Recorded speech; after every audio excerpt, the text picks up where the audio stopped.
Bonjour à tous et à toutes et merci d'être avec nous ce matin. On espère bien que votre réveil a été gracieux par la grâce du Seigneur Jésus-Christ. Que Dieu vous bénisse énormément et qu'il enrichisse au cours de cette journée. Bishop Jean Chitea, shalom. Shalom, mon bien-aimé Daniel. Quelle joie encore de se revoir. Oh, très très heureux d'être avec vous ce matin. Merci d'être avec nous, papa. Merci. Ange Boris, bonjour. Shalom, Daniel. On va bien? Très bien, et toi? Super bien, merci d'être là ce matin. Kate Bénédicte, shalom. Shalom, Daniel, shalom tout le monde. On va bien? Shalom. Tu vas bien par la grâce de Dieu. Gloire à Jésus-Christ. Maman Esther Billet, shalom. Shalom, Daniel. Vous allez bien? Très bien. Gloire à Jésus-Christ. Et quand vous êtes là, ce sont les enfants qui sont très contents. Effectivement. Vous défendez leur cause. Et ce matin, nous parlerons avec vous des enfants, un héritage de Dieu. C'est cela. Important de le rappeler. Justement, parce que c'est vraiment un investissement que Dieu nous a donné. Il faut vraiment prendre soin. Prendre soin Donc, des ce enfants. matin, Et on en nous parlera. allons voir. Les enfants, héritage de Dieu. Qu'est-ce avec toi dans le Trickbox? Avec moi, on parlera toujours d'enfants, mais cette fois-ci, on va aider un enfant distrait. Donc, 3 techniques pour aider un enfant distrait. 3 techniques pour aider un enfant distrait. Ça. Super. Ange Boris, avec toi dans Culture Actuelle, le saviez-vous? Et oui, aujourd'hui, dans Culture Actu, nous allons faire une petite promenade en bibliothèque pour accroître notre culture littéraire personnelle. 2 ouvrages pour nous permettre de comprendre certains sujets, tels que la crainte des parents vis-à-vis de leurs enfants, des parents chrétiens en l'occurrence, et aussi un ouvrage pour parler de plusieurs expressions bibliques. Et dans Le saviez-vous, une grande perte pour la culture artistique chrétienne. Super, vous connaissez le programme, le menu de ce jour, de cette matinée, de ce mercredi. Prenez donc place et que Wake Up commence justement par la méditation. Donc méditons ensemble.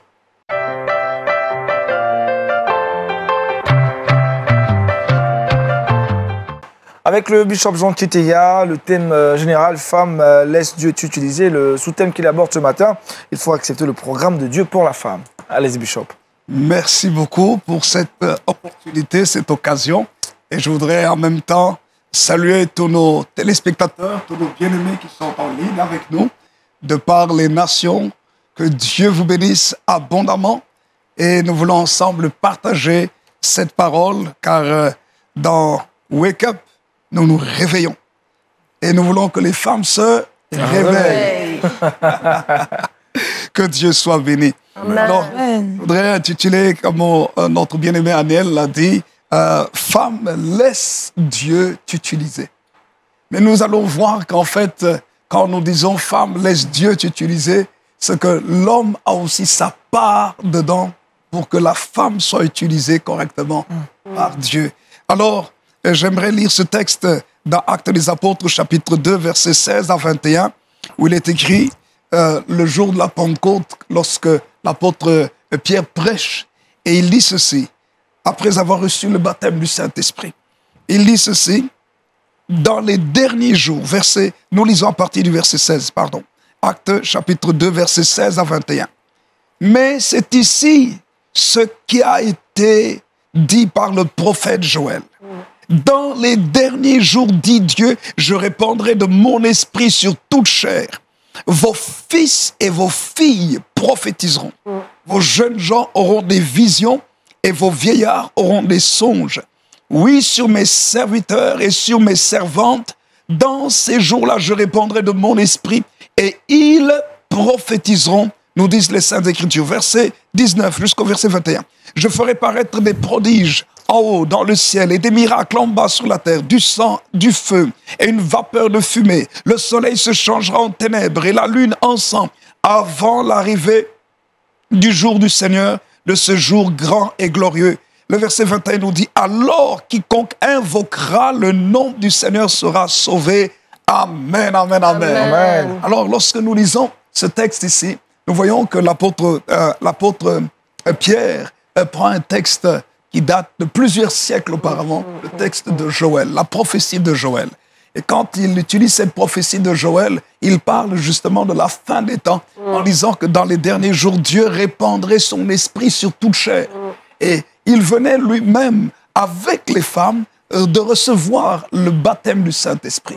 Parce qu'il est écrit dans les Saintes Écritures, dans Actes des Apôtres, chapitre 1er, on nous montre comment est-ce que, au verset 14, il est écrit tous, d'un commun accord, persévérer dans la prière et les oraisons avec les femmes. On nous dit clairement, avec les femmes, et on cite certaines, Marie, mère de Jésus, et avec les frères de Jésus. On parle de cela. Donc, ça veut dire par là que le Saint-Esprit est descendu sur les hommes et sur les femmes. Et Pierre parle pour montrer comment est-ce que dans la pensée de Dieu, dans les derniers jours. Alors, nous voyons dans les Saintes Écritures comment est-ce que l'apôtre Pierre, justement, prend ce texte de Joël. Et il dit que dans les derniers jours, dit Dieu, je répandrai mon esprit sur toute chair. Vos fils et vos filles prophétiseront. Et il dit, vos fils, pas seulement les fils, les masculins, mais les filles féminines, prophétiseront, c'est-à-dire parleront de la part de Dieu. Et puis, il dit, vos jeunes auront des visions, vos vieillards des songes. Et puis le verset 18, il dit, oui, sur mes serviteurs et sur mes servantes. Il est écrit, dans ces jours-là, je répandrai de mon esprit et ils prophétiseront. Donc ça veut dire qu'ils vont être des instruments utiles entre les mains de Dieu pour parler de la part de Dieu. Alors maintenant, j'aimerais aider non seulement les hommes à pouvoir laisser que Dieu les utilise, mais aussi aider les hommes, les femmes à comprendre comment est-ce que Dieu veut les utiliser dans le respect de la féminité. Pourquoi est-ce que je dis ça? Je dis ça parce qu'il y a une tendance actuelle où les femmes qui sont utilisées, malheureusement, entrent dans une dimension d'orgueil. Il y a certaines femmes qui sont dans une dimension où elles oublient les critères du Saint-Esprit dans l'œuvre de Dieu. En fait, l'orgueil ne fait pas partie ni des hommes ni des femmes remplis du Saint-Esprit. Parce qu'il y a aussi des hommes remplis du Saint-Esprit que Dieu utilise, mais manifestent l'orgueil. Dieu ne fonctionne pas avec l'orgueil. L'orgueil est une œuvre de la chair. Que l'orgueil soit du côté masculin ou féminin, c'est une œuvre de la chair. Et le Saint-Esprit ne fonctionne pas avec la chair. Le Saint-Esprit fonctionne avec l'humilité, la douceur, l'amour, le respect de l'autre. Et ça, c'est le Saint-Esprit. Alors, maintenant, j'aimerais parler d'une femme que nous connaissons bien dans l'Ancien Testament, Déborah.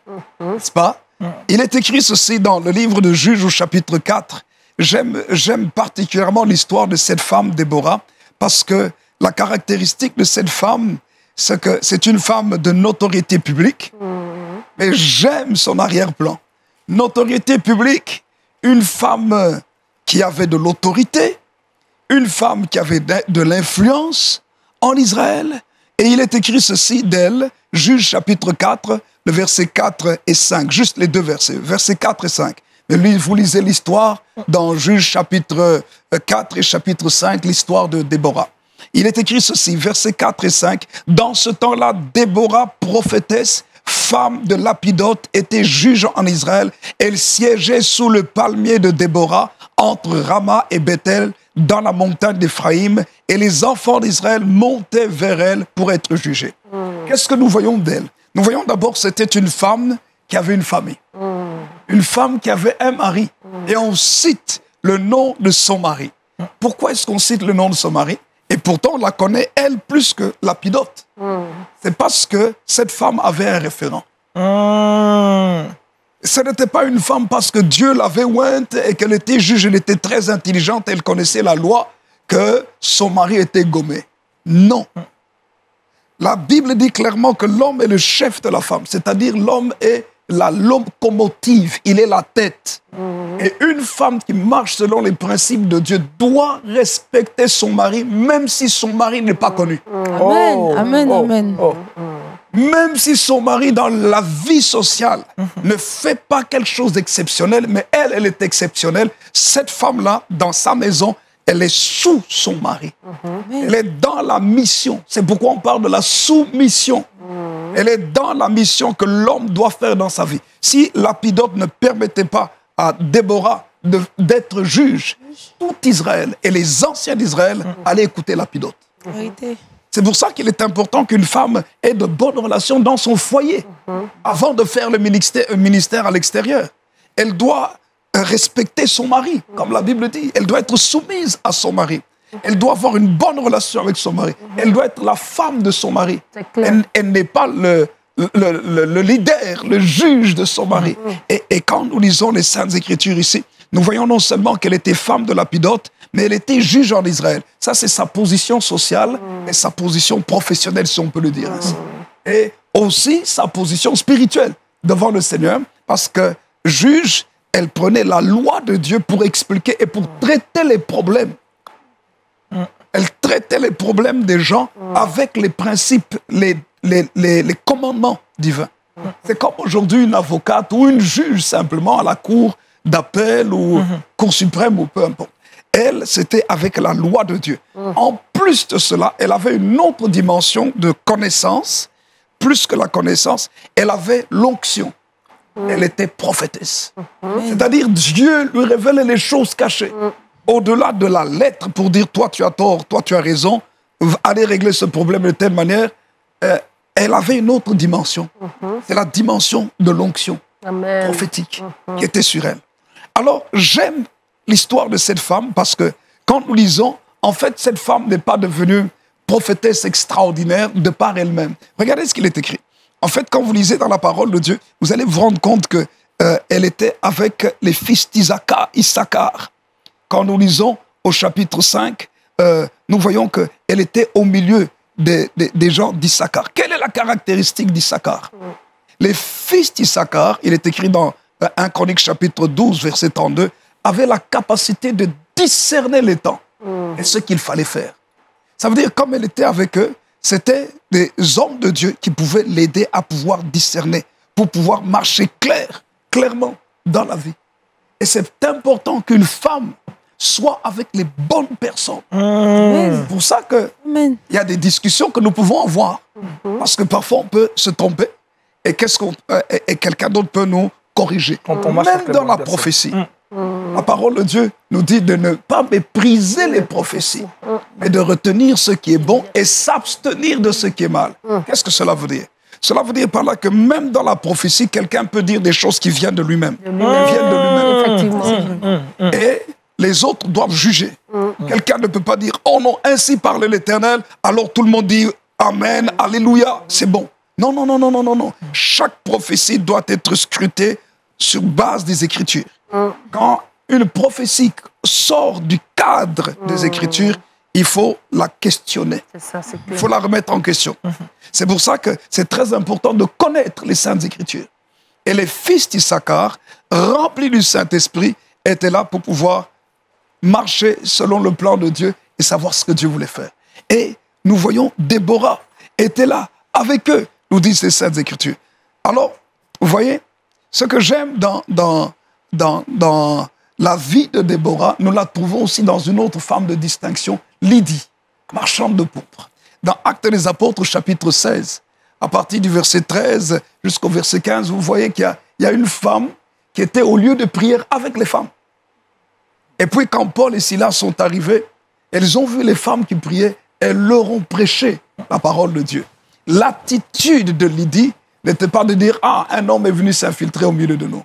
Elle a pressé Paul et Silas en disant « Si vous me trouvez digne de vous recevoir, venez chez moi ». Et la Bible dit qu'elle a insisté pour qu'ils viennent chez elle. Mais pourquoi? Juste pour manger? Non, pour recevoir l'éclaircissement de la parole de Dieu, pour l'aider à aller plus loin dans sa vie chrétienne. Alors ça, c'est la femme. Elle avait de bonnes relations. Déborah, comme Lydie. Non seulement ça, la Bible dit qu'elle était prophétesse. Prophétesse, comme nous avons dit tout à l'heure, c'est celle qui reçoit le message de Dieu et communique. Et vous savez, juste quelques caractéristiques de prophète, de prophétesse. La Bible nous parle de différentes prophétesses. Parmi les prophétesses dont on parle de la sœur de Moïse, Marie. Marie, sœur de Moïse, qui était prophétesse, et on nous parle d'elle dans Exode au chapitre 15, comment est-ce qu'elle louait le Seigneur avec les femmes, et on dit clairement qu'elle était prophétesse. Et vous savez que Marie a eu un problème, c'est l'orgueil. Nombre chapitre 12, le verset 1 à 3, elle était la grande sœur de Moïse. Mais elle a oublié que Moïse était le leader appelé par Dieu, même si c'était son petit frère. Et elle a dit ceci avec Aaron. Est-ce que c'est seulement par Moïse que l'Éternel parle? Ça veut dire par là quoi? Conflit prophétique. On ne peut pas en tant qu'enfant de Dieu, amener des conflits prophétiques. Il n'y a pas de place pour le conflit prophétique. Qu'est-ce que Dieu a fait? Vous connaissez l'histoire. Prenez le temps de lire. Nombre chapitre 12. Dieu l'a puni, l'a frappé de lèpre. Pourquoi? Parce qu'elle a osé parler contre le serviteur de Dieu, qui lui aussi était prophète. Moïse était prophète de Dieu. Prophète établi par Dieu, non pas sur un petit groupe, mais sur toute la nation. Porteur du message de Dieu. Certes, petit frère, mais leader numéro 1. Alors, vous voyez, et c'est pour dire qu'une femme que Dieu utilise doit toujours rechercher l'humilité dans son cœur. C'est clair.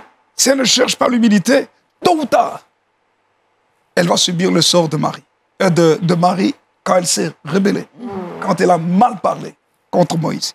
J'aime aussi Hulda. Hulda était prophétesse. Dans 2 Rois, chapitre 22, on nous parle de cela du temps de Josias. Comment est-ce qu'on est venu la consulter? Et quand on est venu la consulter, ce que j'aime avec elle, elle a donné l'exactitude de la parole, le jugement, mais aussi la victoire. C'est être exact dans la prophétie que Dieu donne. Mais Hulda aussi était mariée. Ça veut dire qu'elle avait quelqu'un sous sa responsabilité. C'est une couverture.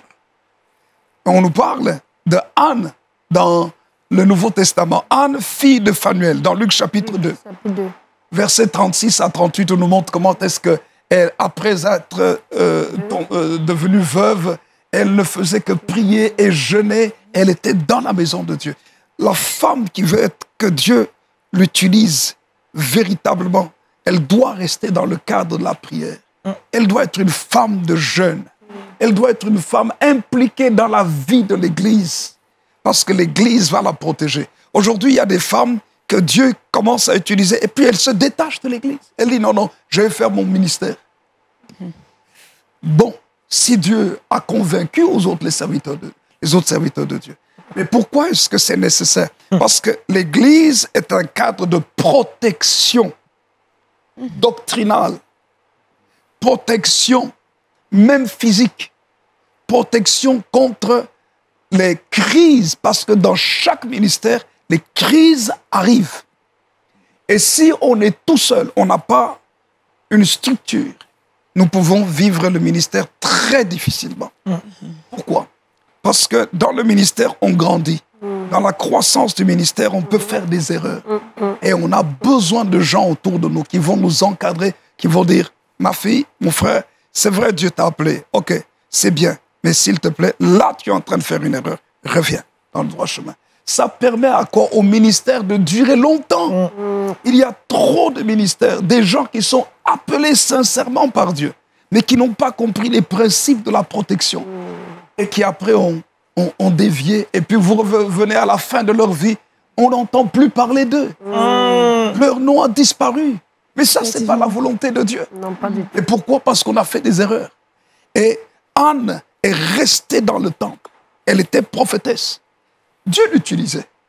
Mais il y avait les Siméons qui étaient là pour dire, oh, ma fille, c'est ça. Et la grâce de Dieu, elle a pu voir le Seigneur Jésus et annoncer le Messie. Le ministère prophétique authentique ne s'annonce pas soi-même. Annonce le Christ pour que les vies soient sauvées, les gens soient transformés. La parole de Dieu nous parle, et je termine par là, les 4 filles de Philippe, évangéliste. Dans Actes des Apôtres, chapitre 21. Comme ce qui est écrit, c'est qu'elles étaient vierges. Elles prophétisaient. Vierge veut dire pure. Vierge veut dire par là qu'elles ne se sont pas compromises. Et un vrai ministère prophétique des femmes, les femmes doivent marcher dans la sanctification. C'est clair. Doivent marcher dans la pureté. Vierge, et elles se trouvent auprès de Philippe, qui est leur père, qui est évangéliste. C'est que on n'a pas dit que Philippe était prophète, mais on dit qu'il était évangéliste. Mais même si l'évangéliste, c'est leur papa, où sont les papas qui dirigent les filles? Où sont les papas qui dirigent les prophétesses? J'ai rencontré, je dis ça pourquoi? J'ai rencontré des personnes, je me rappelle, je n'oublierai jamais ça. Un jour, quelqu'un amène dans une, il y a plus de 30 ans, plus de 30 ans de cela, amène une jeune fille en disant, voilà, elle est prophétesse, et la fille commence à prophétiser, et puis pendant qu'elle prophétise, elle met les mains dans les poches, et puis elle marche, et dit, voici, Dieu parle, Dieu dit ceci. Je dis, non. Non. Vous savez, La caractéristique d'un prophète de Dieu, c'est cette humilité. Même quand Dieu te donne une parole très forte, c'est jamais se croire supérieur. Malheureusement, qu'est-ce qui s'est passé? C'est qu'elle n'a pas été encadrée de la bonne manière. Elle a été plus glorifiée. Parce qu'elle donnait des bonnes paroles et les gens étaient touchés. Elle s'est perdue. Hein. Elle s'est perdue. Aujourd'hui, au lieu d'être une grande prophétesse, son nom a disparu. Wow. Ce n'est pas la volonté de Dieu. Dieu donne son esprit. Mais Satan vient corrompre. Et le rôle de l'encadrement, c'est pouvoir protéger. Protéger. Pour dire non, non, nous savons que Dieu t'a donné. Mais là, fais attention. Satan est celui qui est venu séduire la femme en premier. Vous voyez, c'est pour dire que Dieu place les hommes pour protéger les femmes. Et c'est important que l'homme comprenne ça. Dieu donne l'onction. Mon épouse a l'onction, mais je la protège. Elle prêche la parole de Dieu. Et quand elle prêche, je lui dis, tu sais, maman, là, attention. Là, tu as dit ça, c'est pas tout à fait ça. Là, tu as fait ça, c'est pas comme ça qu'il faut le faire. Pourquoi? Pour la rendre meilleure. Mais pas pour l'écraser. L'homme doit protéger le ministère. Comment est-ce que Satan a réussi à corrompre la femme? La femme est formidable, mais la femme est sensible. Et l'homme, Dieu place l'homme comme étant un protecteur de la femme. Alors, mes bien-aimés, c'est pour ça que la parole de Dieu nous dit qu'il est important de protéger et d'encourager. Quel est le but de la prophétie? 1 Corinthiens chapitre 14, verset 3 nous dit « Celui qui prophétise, au contraire, parle aux hommes, les édifie, les exhorte et les console. » C'est pas créer des divisions. C'est pas créer du trouble dans la vie des gens. Créer des troubles dans les foyers des gens. Non. Amen. C'est de ramener. Amen. Amen. De corriger. Que le Seigneur vous bénisse, mes chers bien-aimés. Amen. Bénisse sa parole. Amen. Il faut accepter le plan, le programme de Dieu pour la femme. Moi, Esther Billet, un message centré, axé sur vous, les femmes, aujourd'hui. Vous êtes vraiment, je crois que j'ai été enrichie. Et puis, je voudrais vraiment encourager les hommes à effectivement protéger leurs femmes. Ah, vous voulez la protection, hein? Voilà. Donc, que les hommes soient encouragés à protéger leurs femmes. Parce que les femmes sont vraiment de bonnes personnes qui ont beaucoup de potentiel. Et je crois que les femmes ont aussi leur place dans le ministère. Et les protéger, comme le bishop l'a dit, certainement permettra à l'œuvre de Dieu d'aller dans la stabilité et l'équilibre. Kate, qu'est-ce que tu retiens de ce message centré sur vous, les femmes? Vraiment, j'ai été enrichie comme maman Billet. J'ai compris beaucoup de choses. Mais moi, j'ai une question à poser au bishop. Est-ce que la femme, je vois dans certaines assemblées où on ne laisse pas la femme prêcher. Et on me dit la femme peut évangéliser dehors, mais pas dans le temple. Est-ce que, je veux savoir, est-ce que c'est ce qu'il faut faire ou qu'est-ce qu'il faut faire? Puisque le Saint-Esprit est descendu sur tout le monde, si l'homme peut prêcher dans le temple, pourquoi pas la femme? Est-ce que c'est une protection? C'est une bonne question. Je crois que chaque pasteur est responsable. Celui que Dieu place à la tête de l'Église, c'est à lui que Dieu donne la liberté ou pas de prendre les décisions. Mais la femme n'a pas besoin de partager la parole de Dieu seulement dans le temple. Le monde entier est là pour elle. Pourquoi est-ce qu'elle doit se battre seulement pour partager dans le temple? Même les hommes. Moi, j'ai prêché l'évangile avant de devenir pasteur. J'étais pendant 5 ans évangéliste. Wow. Je faisais beaucoup, mais je ne prêchais pas dans mon église. Moi, ma plateforme de prédication était dehors. Dehors. Gagner des âmes. Le but de l'église, ce n'est pas de gagner les âmes. C'est d'encadrer, de faire des disciples. Wow. C'est enseigner les chrétiens pour qu'ils deviennent matures spirituellement, pour qu'ils fassent le travail hors de l'église. Alors c'est pour ça qu'on n'a pas besoin de se battre. Ah non, moi je n'ai pas prêché à l'église aujourd'hui. Mais tu as les païens qui sont là dehors. Va leur parler du Seigneur. La femme samaritaine, elle rencontre Jésus. Où est-ce qu'elle va? Elle va dire à tout le monde, venez voir quelqu'un qui m'a dit tout ce que j'ai fait. N'est-elle pas dans l'histoire? Elle est dans l'histoire. Vous voyez, je crois que dans chaque église et chaque dénomination a ses sensibilités. Alors il faut respecter ses sensibilités. Dieu sait pourquoi. Et il y a certaines dénominations qui vont permettre aux femmes de prêcher. Il y a d'autres qui ne vont pas le faire parce qu'elles vont dire, non, non, nous avons vu ça, ça, ça, ça, parce que la femme a été trop émotive, là, la façon dont elle a parlé aux hommes, là, à ce moment-là, nous n'acceptons pas ça, ainsi de suite. Oui, je crois qu'il est important de respecter. Ça, c'est mon point de vue. Hein. Ça fait partie de la sagesse. Si Dieu un jour veut amener une femme à pouvoir partager la parole dans son église qui n'aime pas que les femmes partagent, mais Dieu est Dieu. Pourquoi essayer d'aider Dieu?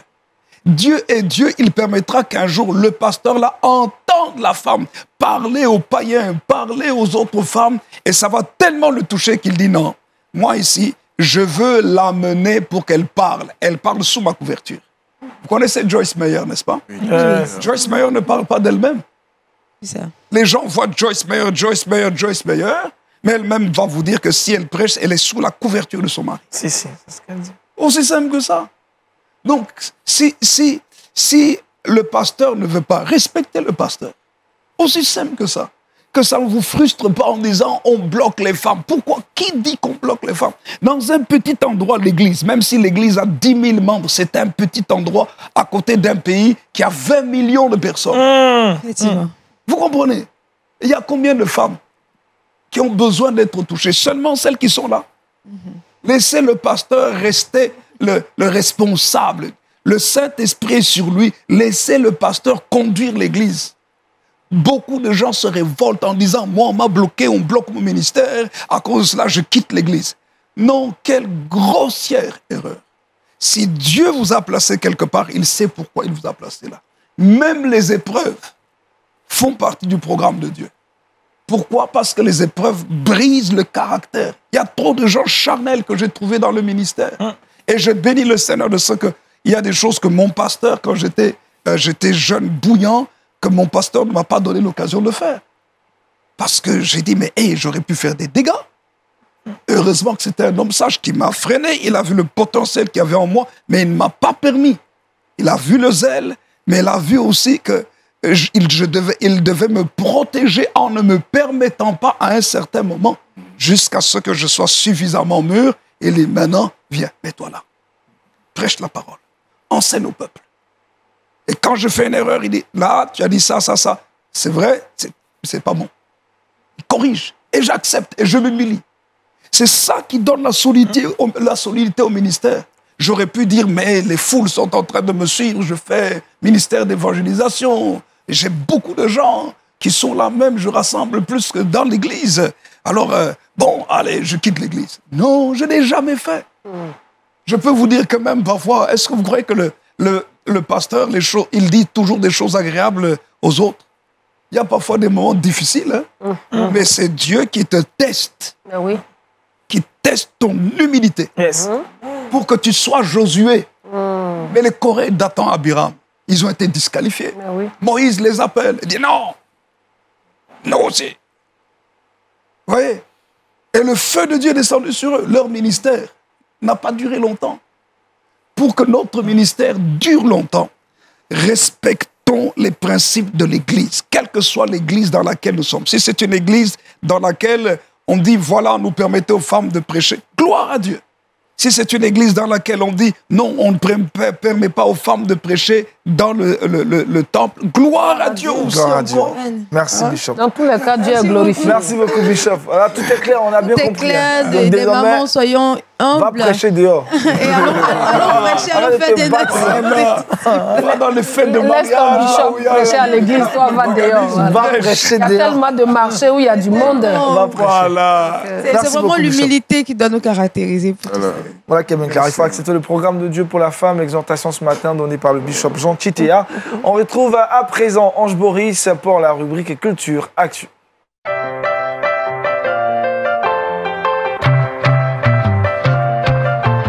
Avec Ange Boris, aujourd'hui, proposition d'ouvrage, on parle littérature. Et oui, on parle de 2 ouvrages, 2 livres qui vont nous permettre de répondre à certaines questions. Le premier ouvrage, le titre est un peu long, nous allons le lire. « Amener ses enfants à l'église sans qu'ils finissent par rejeter Dieu ». C'est un livre de Rob Parson sorti en 2018. Et pour situer un peu le contexte de la création de ce livre-là, on a très souvent, en tant que parent, on entend très souvent faut pas que je force mon enfant pour ne pas qu'après il puisse se révolter contre Dieu. Comment est-ce que je dois m'arranger pour ne pas que l'enfant sente que je le force un peu à accepter la religion? C'est à cette question-là qu'essaie de répondre notre auteur du jour. Si vous avez, quelle qu'en soit la crainte concernant le sujet de la foi, de la religion, si vous ne savez pas quelle est la position de votre enfant, je vous conseille vivement ce livre. Et pour présenter un peu notre auteur, Rob Parson est le fondateur de l'association Care for Family, dans le but de redonner des ressources aux couples, aux jeunes gens et aussi à la famille. Il est l'auteur de nombreux best-sellers au Royaume-Uni. Et c'est un avocat, un formateur, un conférencier. C'est un monsieur qui œuvre beaucoup pour la cause chrétienne. C'est un livre de 144 pages pour répondre à la question de savoir comment appréhender un enfant pour ne pas qu'il se perde dans sa foi. Deuxième ouvrage, c'est Parlons mieux. Parlons mieux, qui a été écrit sous la supervision de Nicolas Fouquet, qui est un théologien français. Je dis bien sous sa supervision parce qu'à lui seul, il a réussi à réunir au moins 13 théologiens pour répondre à certaines thématiques et certaines expressions dites bibliques, telles que est-ce que la foi c'est dans le cœur? Est-ce que la foi chrétienne n'est pas une religion ou peut-être une relation avec Dieu? Est-ce que c'est Dieu seul qui peut me juger? Des expressions très souvent qu'on entend dans la bouche de beaucoup de chrétiens. Et à ces questions-là, a essayé de répondre au moins 13 théologiens. Et ce livre est réparti en 13 chapitres pour un total de 160 pages. C'est un livre qui est sorti en 2021 que je vous conseille vivement de lire pour avoir plus d'informations. Ça ne dit pas de beaucoup de thématiques. 13 théologiens, 13 thématiques pour être plus exact, et vous serez richement bénis. Je rappelle les titres des deux ouvrages que nous présentions aujourd'hui. Emmener ses enfants à l'église sans qu'ils finissent par rejeter Dieu, sorti en 2018 de Rob Parson, et le deuxième ouvrage, Parlons mieux, sous la supervision de Nicolas Fouquet, sorti en 2021 avec 13 théologiens qui traitent d'expressions bibliques. Merci Jean-Floris. Moment Billet sur ces ouvrages, ces thématiques abordées. Effectivement, c'est de bonnes thématiques et je voudrais réellement encourager tous nos auditeurs à se procurer ces romans-là et puis à lire parce que la famille est vraiment une idée de Dieu et c'est vraiment une bonne chose. Pour mieux prendre soin de la famille et aussi bien orienter nos enfants. Voilà. Bishop? Merci beaucoup. En tout cas, vraiment, j'encourage, comme maman vient de dire ici, j'encourage vraiment la lecture parce que non seulement la lecture, mais aussi l'adaptation par rapport à notre culture. Ça, c'est important aussi parce qu'il y a des choses que les Américains écrivent dans le contexte culturel. Mais c'est important aussi d'adapter à notre culture aussi. Mais c'est important. En tout cas, merci pour ces livres. Merci beaucoup, pasteur. Merci Jean-Floris pour ces propositions d'ouvrages, littérature, on en a parlé aujourd'hui. Maintenant, consacrons-nous à l'éducation des enfants, à l'aide aux parents. Nous parlerons aujourd'hui des enfants, un héritage de Dieu avec maman Esther Billet. C'est dans le Kids Time.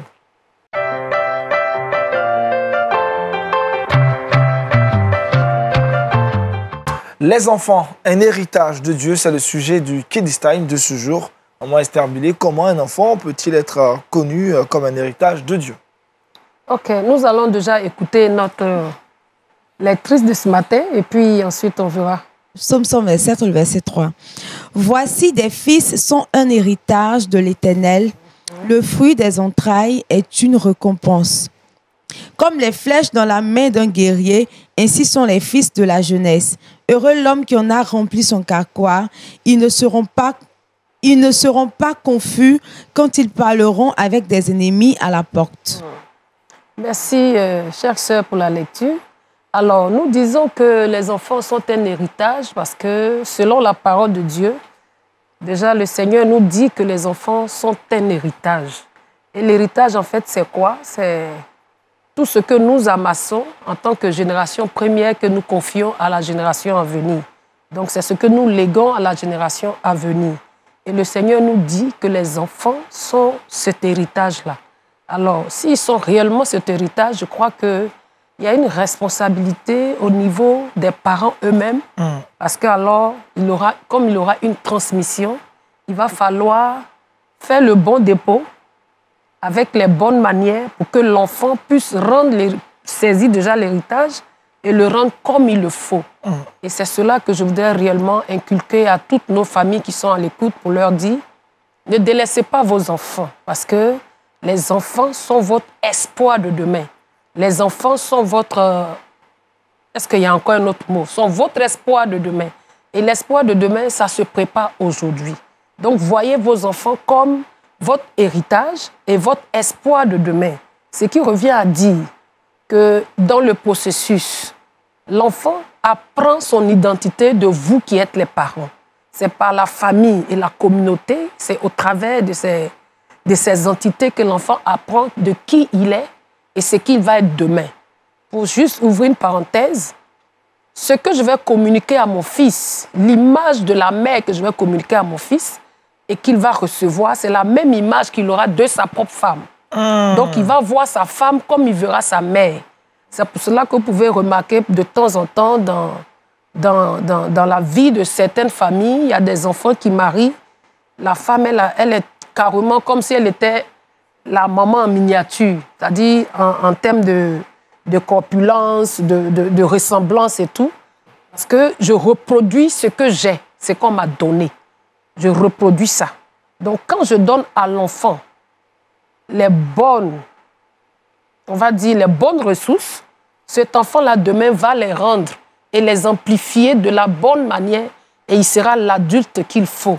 Alors, donc, je voudrais vraiment nous encourager en tant que parents et tous ceux qui m'écoutent pour leur dire ce matin qu'avec un enfant, il y a beaucoup à gagner parce que c'est ton espoir de demain. Donc, avec ton enfant, il y a l'investissement à court terme, mais il y a aussi un investissement à long terme. Dans le court terme, tu lui fais des dépôts et ce dépôt que tu lui fais là, certainement grandissant, sur le long terme, va faire de lui l'adulte que tu voudras. Parce qu'en réalité, si l'enfant, Dieu le présente comme un héritage, j'ai envie aussi de paraphraser pour dire, permettez-moi de le faire, que l'enfant est vraiment comme la maison de retraite. Quand je suis en train de passer mes années de fonction, je prépare mes années où je serai plus capable de lever la main, de lever le pied. L'enfant devrait être, en fait, cette personne qui m'aide à lever la main, qui m'aide à lever le pied, parce qu'alors j'aurais investi, comme dans une maison de retraite, tout ce qu'il me faut pour que, quand je ne pourrai plus être actif, mon enfant soit actif à ma place. Donc voilà un peu ce que je voudrais, en cette nouvelle année, essayer de communiquer à ces familles pour leur dire, ne délaissez pas vos enfants. Un héritage, ça s'entretient. Un héritage, on en prend soin. Un héritage, on l'observe. On essaie de comprendre comment est-ce que je peux le bâtir, comment est-ce que je peux le construire pour qu'au temps marqué, il me serve. En fait, c'est ça. Donc, tout ce que je fais pour mes enfants, que je ne pense pas que c'est des efforts gratuits ou des choses que je bats de l'air, non. Tout ce que nous sémons porte toujours du fruit. Parce que Dieu a fait en sorte que le monde est régi par cette loi. Toute sémence produit une récolte. Donc, tout ce que je sème dans la vie de mon enfant, il va me le ramener. Et je voudrais encore revenir sur cette phrase pour dire, l'image que je vais communiquer à mon fils sera cette image-là qu'il aura de la femme qu'il va épouser. Donc, si ma relation avec mon fils n'est pas au beau fixe, il aura tous les problèmes avec les femmes. Parce que sa maman n'a pas été la bonne femme qu'il fallait. Donc, voilà. Que Dieu nous aide et que nous comprenions vraiment ces choses. C'est vrai que ça semble trop compliqué, mais je crois que c'est beaucoup simple. Il suffit juste de faire attention et puis les choses vont aller. Et de se disposer au Seigneur, de s'aligner sur la vision de Dieu. Amen. Et les choses vont couler comme l'eau de roche. Amen. Dieu vous bénisse. Merci beaucoup, maman Esther Billet. Les enfants, un héritage de Dieu, Bishop Jean Titea. Une vérité absolue pour les parents qui doivent naturellement se le rappeler très souvent. Oui, mais que Dieu, en tout cas, merci pour ce partage. Je reçois. C'est réel que les enfants sont un héritage. Et j'ai beaucoup aimé l'image de la maison de retraite. C'est la réalité. C'est que si vous vous occupez de votre enfant correctement aujourd'hui, un jour, vous n'aurez plus la force de travailler, ni même de vous occuper de vous-même. Et c'est cet enfant qui s'occupera de vous. Clair, en tout cas, c'est un héritage, c'est un cadeau qu'il faut choyer, qu'il faut soigner correctement. Ah oui. C'est bien compris. Et les parents et les futurs parents ont compris. Ange Boris qui remet bien la tête. Il se prépare là. Ça c'est un enseignement pour être parent. Merci beaucoup. Oui, on retrouve maintenant Kate dans le Trickbox.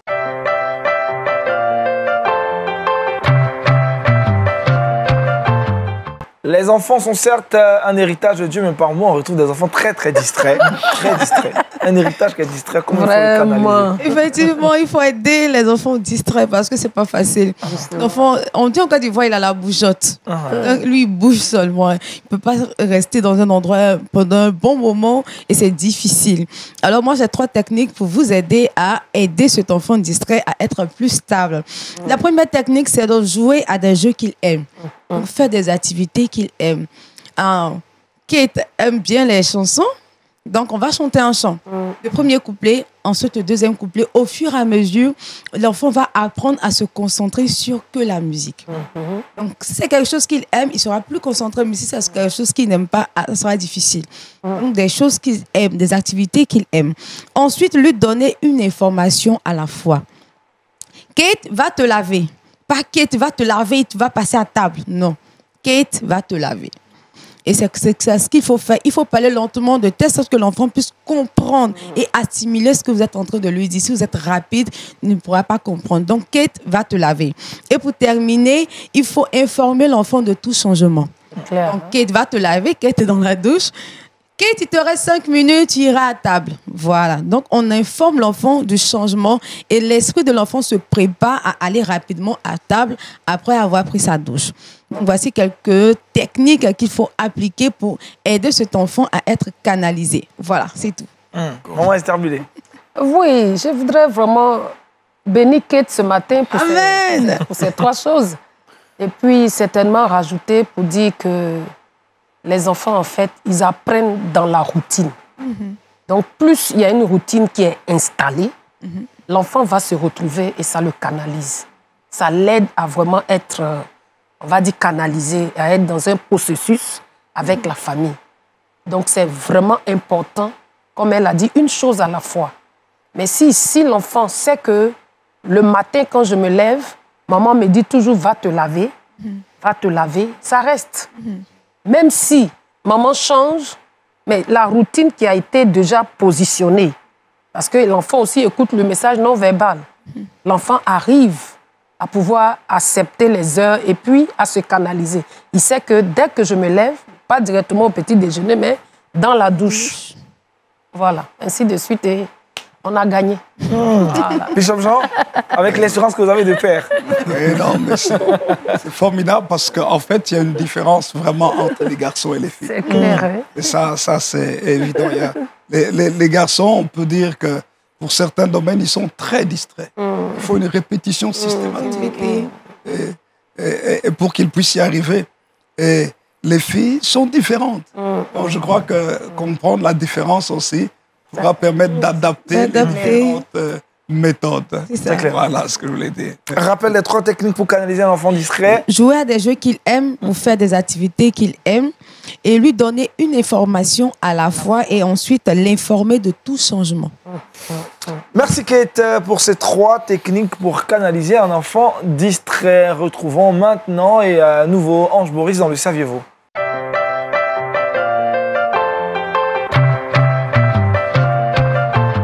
Note un peu triste en fin d'émission, oui. C'est la perte dans le monde artistique chrétien. Et ouais, une triste nouvelle. Nous parlons aujourd'hui du vice-président de l'AIG, Analyze in Genesis. C'est une organisation qui défend un peu la vision créationniste de la Bible, vu qu'il y a plusieurs visions concernant la création de la Bible. Mais ce monsieur-là, il se nomme Patrick Marsh. C'était un directeur artistique à succès.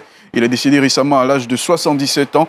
Et pour décrire un peu sa vie, il a réussi, à lui seul, à réunir 50 designers pour aménager le terrain des Jeux Olympiques de 1984 à Los Angeles. Il a aussi rénové la Statue de la Liberté en 1986.